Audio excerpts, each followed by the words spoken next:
Running a business comes with a lot of what-ifs. But luckily, there's a simple answer to them. Shopify. It's the commerce platform behind millions of businesses, including Thrive Cosmetics and Momofuku, and it'll help you with everything you need. From website design and marketing to boosting sales and expanding operations, Shopify can get the job done and make your dream a reality. Turn those what-ifs into... Sign up for your $1 per month trial at shopify.com/special offer.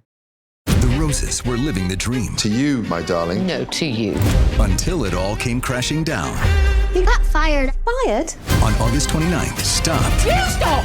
And see The Roses. Rated R. In theaters everywhere, August 29th. This is a Rogue Media Network podcast.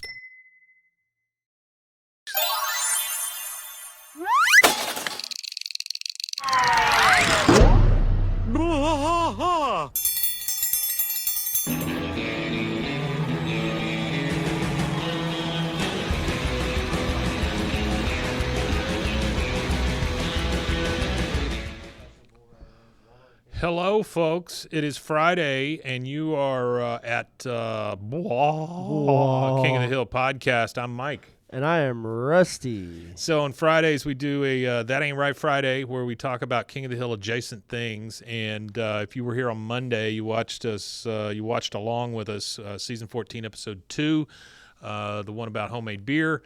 And we talked a lot about the things that have made this revival good. Yeah.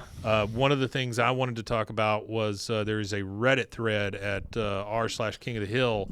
We can do that first, actually, because I got a bad email that I wanted to read. Okay. And then you could follow up the bad email with all the good stuff that we like. And then we could go into there. I wanted to talk about the marketing blitz. Yeah. So do you want me to do this first? I'll do the email first. Okay. Yeah, I'll do the bad first, and then we'll go to the good. We'll way. get the bad out of the way because I think it's funny, really, than bad. This is from a guy who's emailed us before. His name is Sean Kelly. Hold on just one second. Let me see. I think he is. You know, here's the thing. If you. Oh, yeah. There's no voice sexier than Mike's. He's the one that said you had a sexy voice. Thank you so much. So let me find the. I had my throat slit though for the neck thing, and it's kind of fucked with my voice. Yeah, my dad used to sing really good before he got his voice.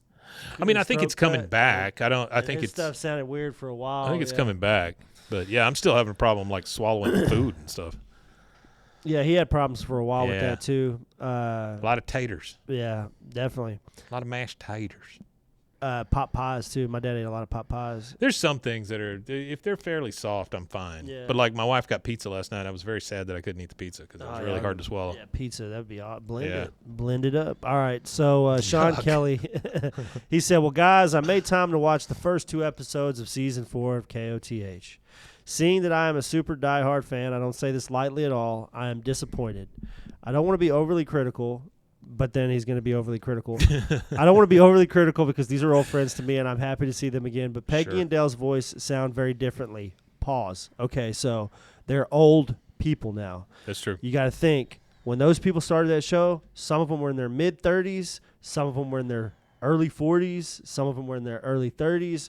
Most of them now are in their late 50s. I don't know if these 60s. people have seen Kathy Najimy lately, but she's old. older. She's old. She's definitely an older lady. She's a funny person, but she's older. I mean, it happens to all of us. When we hung out with Jonathan Joss, older man. Yeah, when it's true. We he hadn't lost that voice though. No, he didn't lose the voice. Johnny Hardwick, older man. Mike Judge is 60. So they're older people. When you're young, if you have any video footage that you can find of yourself in your 20s, and you go back and you look at something later on when you're 60, and you compare your voice is not going to sound the same. It's just going to be different. True. You've got a lot of things. You know, it's life. Shit changes. All right. Things sink. Things fall. He said, Peggy and Dale's voices sounded very differently, and I know they're being portrayed by the original actors. Also, I can't get used to this animation. It's not how I know these people in this universe. Duh. While it had some nice moments, some genuinely funny lines and situations, I feel the script's writing is diluted and weak. It's possible I'm not being fair since I haven't watched the entire series, but it makes no sense to me that Hank would retire so early in life. Now, let me touch on the Hank retiring early in life. Hang on one second before you say that. Yeah. Mostly Machines 88, thank you for being here, number one, says, I've watched all the seasons a couple of 100 times in my life. Getting a new season after 15 years is awesome. All the people complaining can take a long walk off a short pier. That's exactly how I feel about that. And then blah, blah, blah says, my daughter is a huge King of the Hill fan. I told her Dale's voice was the only one he was struggling with, but she said they sound fine. Just older. Wisdom of youth. The wisdom of youth. Yeah, that's absolutely. a really good point. Absolutely. All right, where was I at here?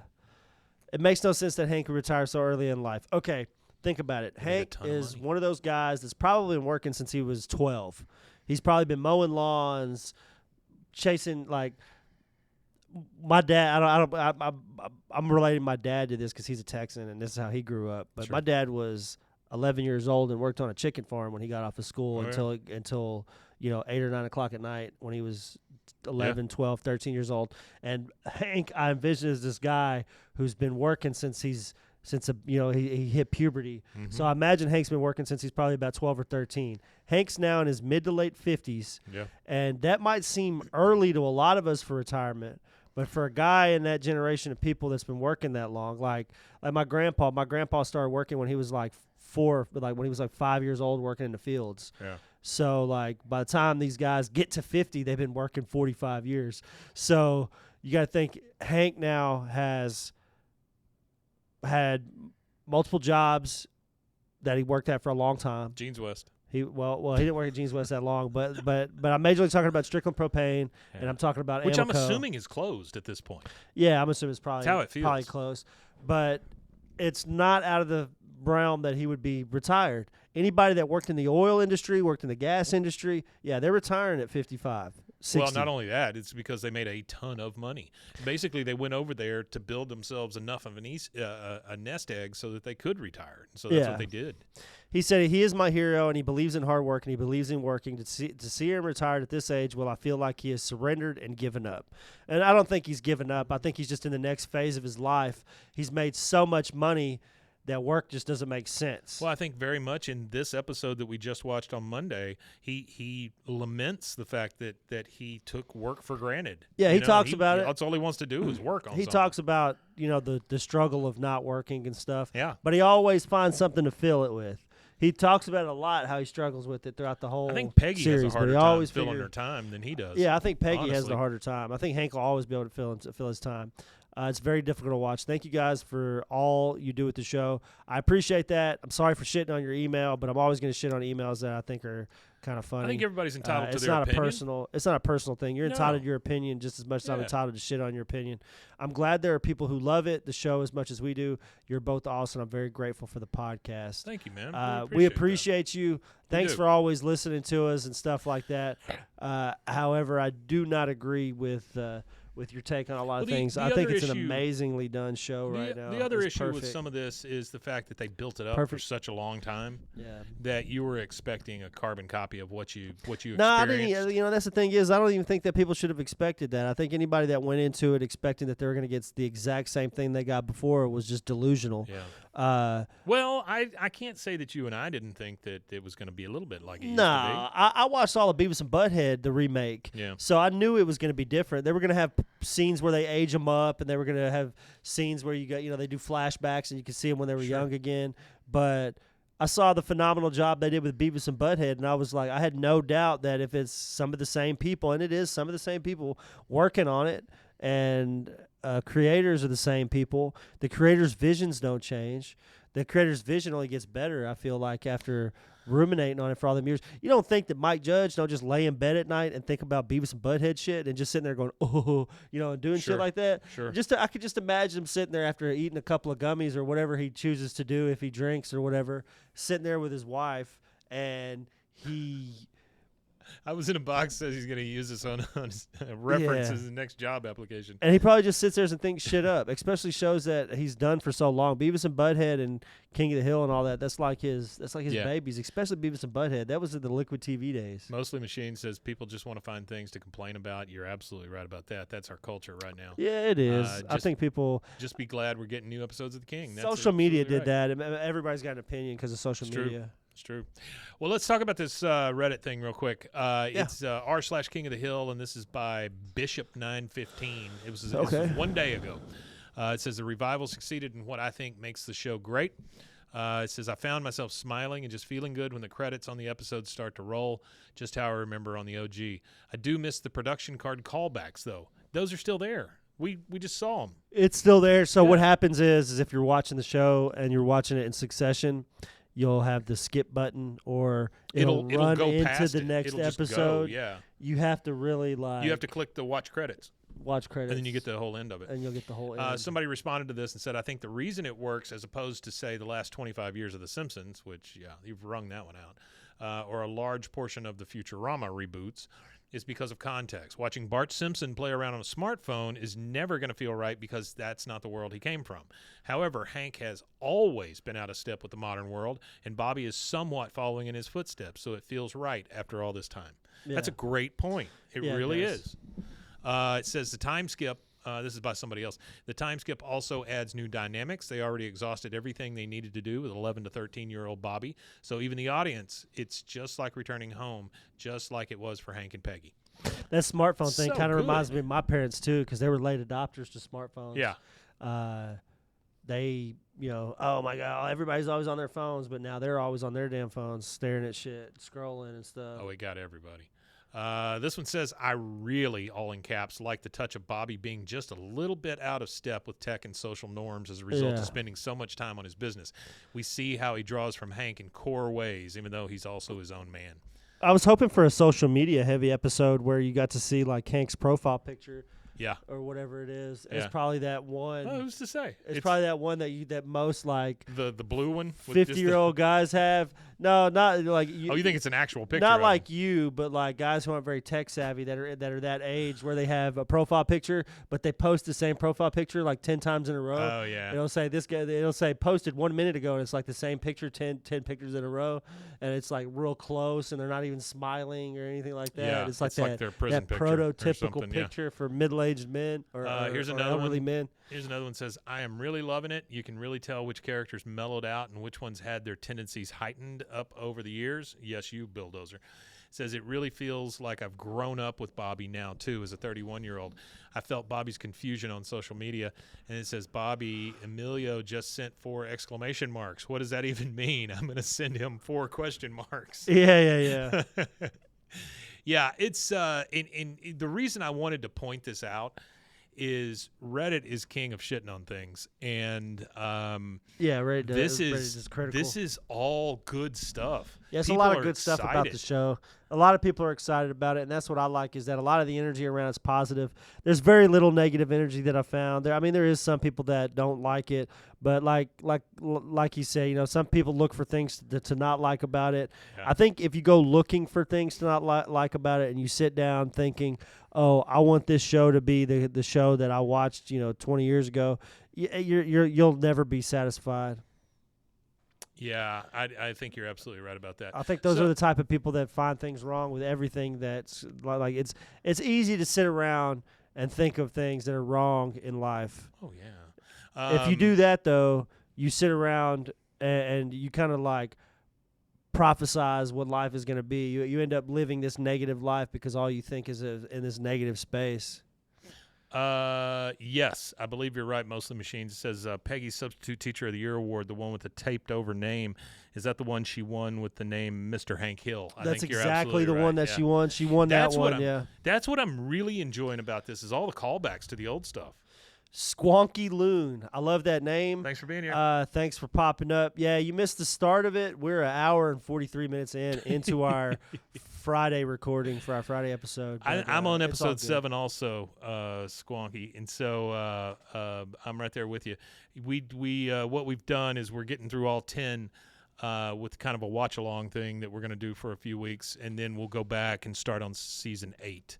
I caught my dad watching it. Really? Yeah. Well, my wife last night, I had just finished one. She came in the bedroom, and she was like, oh, if you want to watch another one, it's fine. And when she says stuff like that, I'm always like, oh, you actually want to watch this, but you just don't want to tell me. My dad's a big TV watcher. Yeah. So my dad grew up without a TV for like the first 10, 11 years of his life. He didn't get a TV till like 1969 or 1970. He was already like 9 or 10 years old when I got a TV in the house. Yeah. But he watches TV, and he can watch anything. He's the guy that will do Jean-Claude Van Damme marathons and like just the shittiest movies on earth. And he's my whole life he's been like that. He That's could my father too. put anything on TV, and he will sit and he'll watch it. Yeah. And whether it's good or bad, he will acknowledge that it's bad, but he will tell you Sure. the story was a good story. He said when- it was when bad, I- but it's a good story. When I owned my little video stores, we would get a lot of like trailers. And, all that you kind of know, stuff. They're branded by the studio, but Yeah. they want you to watch it because they want you to buy the thing in your store. Did you used to right? get a lot of the screeners too? Like That's what I'm saying. Before the Screeners, movie not came trailers. out, Yes, you would get the screeners. Yes. So I would give all the shitty ones to my dad. Yeah. He had like stacks of these fuckers. And he would watch them. And he would watch every damn one of them. Yeah. And it wouldn't matter how bad the movie was. It would not matter. Well, that's And what my then dad would always every say. It's time- about the story. And, because I always wondered as a kid, how in the hell did movies go from silent films Yeah. to this? How did it Yeah. survive Yeah. with no audio? It is weird. And then I watch some of the movies that my dad watches, and I'm like, that's why. Yeah. That is It's true. exactly why silent films survive. They'll watch whatever. It Because doesn't there's going to matter. be some people out there that will sit in front of a TV and they will watch anything. I had these Romanian kids that lived in the neighborhood with us when we were kids, and they had no TV in their home. Yeah. All they did was read books. Yeah. That was pretty much their only entertainment was books. And when they would come over to my buddy's house and stay the night with us sometimes, they would literally watch infomercials at 2 or 3 in the morning. They didn't give a shit Just because it was something what on TV. was on Yeah. TV. Yeah. They would literally, and we would walk in and we would be like, what in the fuck are you watching?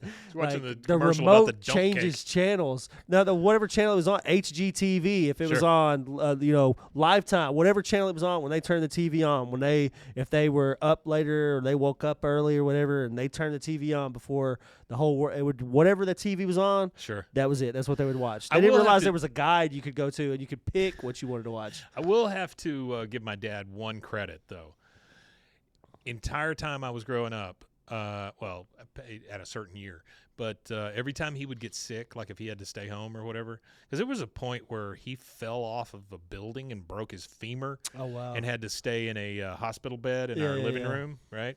But anytime he would get sick, he would watch every Nightmare on Elm Street and every Friday the 13th, back to Oh, back that's to back, cool. every Yeah. single time. Every single time, that was his thing. Yeah, I'm really afraid my dad's That was a slasher. that was his but- comfort. That was his comfort movies. Well, let's talk about the media media blitz.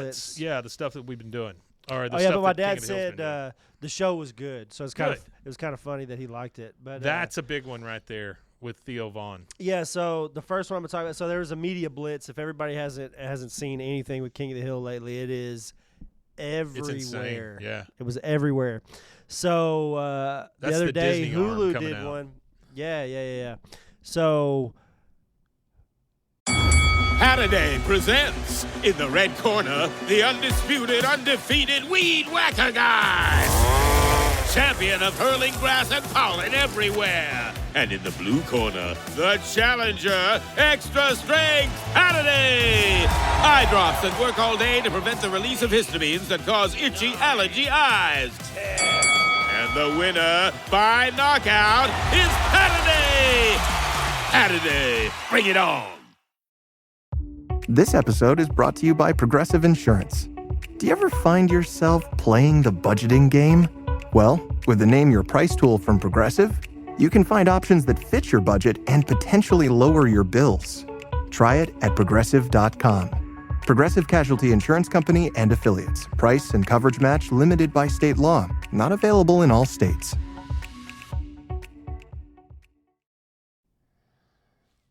there was an episode that Theo Vaughn put out the other day. It was August 4th. He put it out. It had the Rizzler, the Costco dad, all that weird Right. social media shit. He was Right. on there, and If you haven't seen this, you need to go search it out. It's like a 2.5-minute interview with Theo Von and Hank Hill, and it's kind of funny. It's cartoon Hank Hill sitting in a chair talking to Theo Von. It's pretty good. Yeah. So Alamo Beer. So Disney actually did a multi-year licensing deal with Alamo. Really? I kind of looked up some more information on it. Yeah. So they apparently they did this big product deal to where it's a multi-year deal. Mm-hmm. They're going to have this Alamo themed beer. 2025 limited distribution, HEB, Texas. Sure. 2026 nationwide, other places than HEB. Yeah. So there's been a lot of controversy about this one, though. There's been a lot of controversy about this one. Yeah, because they're just advertising a burger they already sell. Oh, who cares? Well, the thing is people think it's just a money grab, just to get people to go up there and buy number 2s. Because what they could have done is they could have made some kind of jellied sauce, or they could have did something to make the burger different. So you're getting a different item. People are like, you're just selling the same shit that's already on your menu. You're just putting Hank Hill's face on it to sell more number 2s. So that's where the cash grab, that's where the controversy comes from. See, it doesn't feel like a cash grab to me. What it feels like is Whataburger coming around to the fact that King of the Hill is probably one of the best things that ever happened to them, even though it was a different name throughout the series. You know, it started as Whataburger and then went to Waterburger. It was good advertising for them because it was like the only people that were talking about it. Because back then, they weren't everywhere. Yeah. That's the thing. You got to remember that. Whataburger was not So everywhere. August the 2nd and August the 3rd, I think, is when it was. It was last weekend. Right. Yeah. Okay, so there was a doubleheader weekend in Iowa for NASCAR. You had the Iowa Corn 350 powered by ethanol for Garage 66 on Sunday. God, what and a then long you name. had, yeah, it's a long name. And then you had the NASCAR Xfinity Series Hy-Vee Perks 250. For those people that don't know how NASCAR works, NASCAR is solely survives and exists on the backs of sponsors. Sure. All of NASCAR, from the car That's what I'm to trying the to get tracks. up here, is those jumpsuits. Yeah. I know everything works off of advertising, but one of the things with the NASCAR world is those drivers only get to exist if they have multiple sponsors to pay for that shit because it's expensive. I feel like I was in a box that says Whataburger just makes too much sense to not do a King of the Hill collab. Yeah, I wish they would have done a merchandise. I don't care. Like a cup or a cup would be something other than, because there's nothing. It's literally they give you a number 2 in the bag. Hank Hill's face is on the signboard. You need to clarify that. Number 2 in a bag. Number 2 in a bag. Yeah. When I was a kid growing up, with Star Wars and all that other stuff, boy, you could go get the actual glasses at like Burger King. Yeah. McDonald's and stuff. I've got some of those at the Those house. were so cool. Some of the Lion King ones. Yeah. Yeah. So Joey Gaze drove the Hank Hill themed NASCAR. So they had the King of the Hill cool. NASCAR. The number 53, Joey Gaze in the Xfinity Series, he drove that, and then I think he drove it again. I just want everybody to remember in the Cup this Series. is a show that was canceled. This is a show, and now that was it's canceled. everywhere.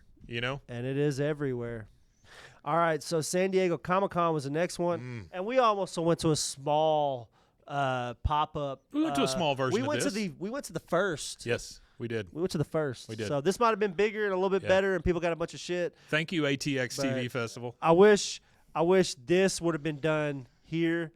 There was trucker hats they gave away. They gave away a lot of stuff. Yeah, but we got those cool little metal cups. No, we got some cool stuff. Don't get me wrong. I got the bottle opener. Yeah. I got the metal Yeti cup. I still got the can of beer before they released the beer. I still had that same can. Haven't opened it yet. Oh, I didn't even think about grabbing one of those. I should have. Yeah, well, I grabbed one on. Well, I went to the guy and I said, "Do you have any beers left?" And he was like, "Man, I don't think I do." Yeah. And then I said, "Well, there's that one that's right there that you're using as advertising prop." He gave you the last one. I said, "Let me grab that That's one awesome. then." And he was like, "Oh, well, yeah, you're right." He says, "Hot." I said, "Well, I'm not drinking it anyway." Yeah. I said, "I'm gonna go home and I'm gonna drill a hole in it and drain it out, fill it with water and water glue or super glue the hole, hot glue the hole." Yeah. And he was like, "Oh, I never thought about that." He said, "That's a cool idea." I was like, "Yeah, that's what collectors do." I said, I don't collect cans, but I'm in the collector space. Sure. And I kind of have seen how different collections and how different collectors preserve their collections. And for cans, a lot of collectors for cans just drill a hole in it, drain whatever liquids out of it, fill the can with water, or some of them fill it with sand and use them as paperweights. Sure. Whatever you want to do, they just fill it with whatever so to maintain so you can't just crush the can. Yeah. And that's how they do it. Like beer can collectors and stuff like that do that. So the San Diego Comic-Con was the other one. They said they had like 10,000 people show up. They had a huge thing there. Other one we've talked about before is it was around Father's Day. They added 3 Fox dads to Fortnite. They added Cleveland, Hank. I can't remember who. Bob Bob's from Burger. Burgers, yeah. They added those 3. Peter Griffin was already a part of the show. Yeah. He's already on Fortnite. But so they got Hank killing Fortnite now. August 15th, Friday Night SmackDown on the WWE in Boston. Yeah. There's 2 guys, Sheamus and Johnny Gargano, who are the current superstars. Okay. I don't know who either of them are. Either. I know who Sheamus is. I've heard of Sheamus, him, but I've not heard of the other guy. Apparently, there's videos inspired by moments from the show that they'll participate in, so that'll be something for Friday that we'll talk about later on. Apparently, there'll be creative digital stuff shown throughout the arena, and there will be King of the Hill signage and on the custom wrestling mat. I haven't watched wrestling in a long time, but August 15th, Friday Night SmackDown, I'll probably be tuned in. I'll definitely watch that one. And then the last thing they mentioned is the TV festival that we did where they gave away the KOTH branded Yeti tumblers. I still get emails from that ATX TV festival, and now they're talking about season 15, I think it is, that they're going to do, this next year. And we're going to go. I would love to go. Yeah, we'll do that. That was a hell of a time. And, next year I'll have been at my job for a really long time, by over a year at that point, and I'll have 3 weeks of vacation. Oh, cool. And I'll be able to go down there and, not have to obviously we can get press drive down in the middle passes of the night and be wore out and shit. Yeah. I'll be able to be there and exist. We might be able to actually stay over one night and see exist. the next stuff the next day. We could split a hotel or Airbnb or something. That was a shitload of fun, though. It was. And it was that's the well thing for me done. is when really we went, well done. I was skeptical of how what it was going to be like. Yeah. But just that one day made me want to experience more of it.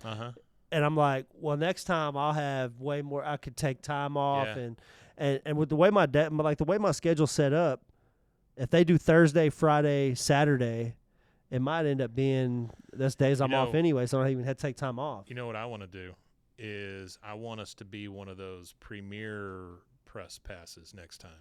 We should be able to get ones that get let in early and things like that. I don't see why we couldn't get because one. I would love to talk to some of these folks. Yeah, I honestly don't see why we couldn't get one. But Yeah. that's all the stuff I've seen so far as their media blitz goes. They've got a lot of stuff, it seems like, in the pipeline. He says, damn, Rusty, you guys hiring? I want 3 weeks of vacation. They are hiring, I think. So also the things that they've got in the pipeline that there's not a whole lot of information about, but just like little bits and pieces that have been kind of released. So out-of-home takeovers in Major League Baseball stadiums via multiple St. Louis and Texas games. Professional bull riding rings. Wow. Apparently Walmart locations, theaters, and Live Nation summer concerts across the country. How would you feel if you walked into a Walmart and saw Chuck Mangione Feel So Good to Save or whatever? Oh, that'd be crazy. Oh, I would love to have That'd be one crazy. of those. And I think that's what it's going to end up being is a Walmart Megalomart thing. I bet you that's going to be the joke. But apparently in all of the Disney resorts right now, all the TV in-room, they have a signage in the rooms, and in the in-room TV ads all have King of the Hill stuff. Apparently there's been some King of the Hill mentions at the D23 Fan Vault at El Capitan Theater and at the F1 Miami Grand Prix. Wow. And franchise launches are to come. They already have them out. But Funko Pops, Thank You Skateboards, and Brick Craft. That's amazing. I don't know if you guys understand. And if anybody wants to buy it, this is a shout out to anybody. If anybody wants to buy me and Mike, or just me is cool too. The Funko Pop. I just got thrown under a bus. That would be great. I mean. Yeah. I want the Funko Pops. I don't know if you guys understand this or not, but Disney's fairly good at marketing. So, to have the Disney dollars behind it is amazing. And that's the thing is they didn't have Disney dollars behind them before. No. And they had a brand new station behind them before. Fox wasn't even really a thing. No, Fox is really new. Yeah. Fox was on like 6 hours a day, and that was it. Yeah. Fox was super new in the late 80s, early 90s. But not only that, there was a lot more I don't want to really say restrictions because they really had good dialogue. Sure. But there was a lot more restrictions back then as far as TV creation went. Well, I think that, and it's unfettered now because they've solidified themselves so strongly in media as far as Greg Daniels and Mike Judge goes. Greg Daniels and Mike Judge could do whatever they want. We're going to live in a Disney world at some point because they just bought freaking part of the NFL also. You know, Mike Judge could piss up a tree and film it and make $20 million. Sure. Like he is. Greg Daniels also. Daniels, because Greg Daniels has that follow-up to The Office coming out. Is that him that's doing that? Is he doing that, yes, though? Is it Greg Daniels? Because I was watching that, and I saw like a little trailer of it, and it was funny. Somebody in the comments said, well, I hope they have more jokes in the show because there was.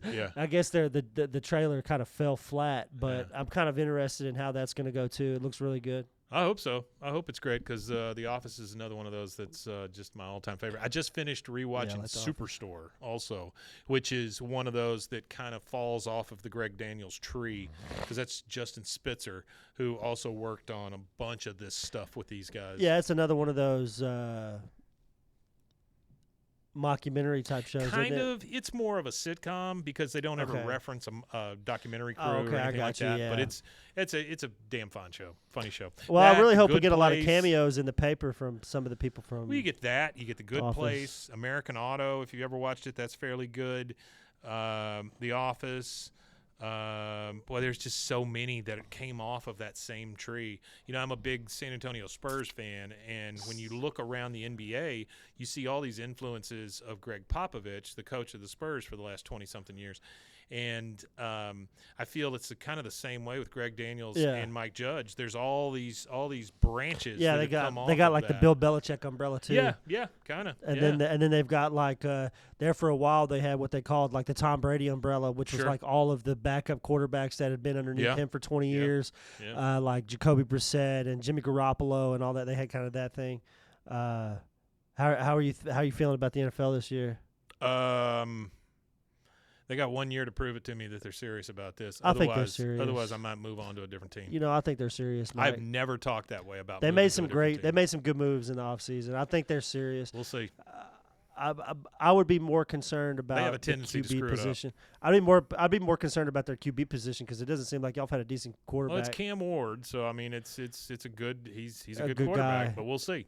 Because the guy y'all had in their last couple. Yeah, he's out for the year. He got hurt. Yeah, Will Levis. Shit a goose egg in fantasy. He loves his mayonnaise, though.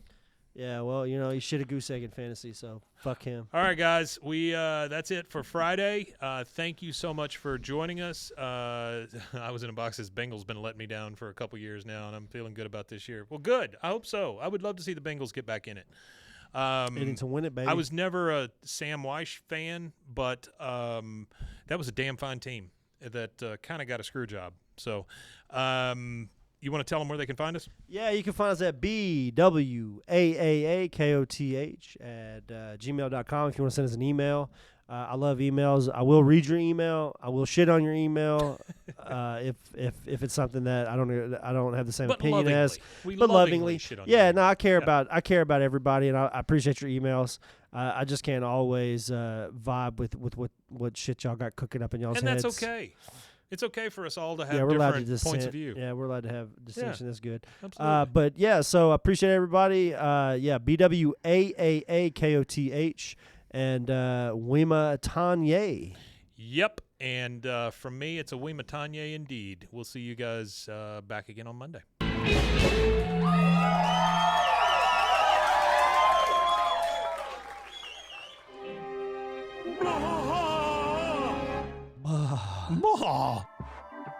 This has been a Rogue Media Network production.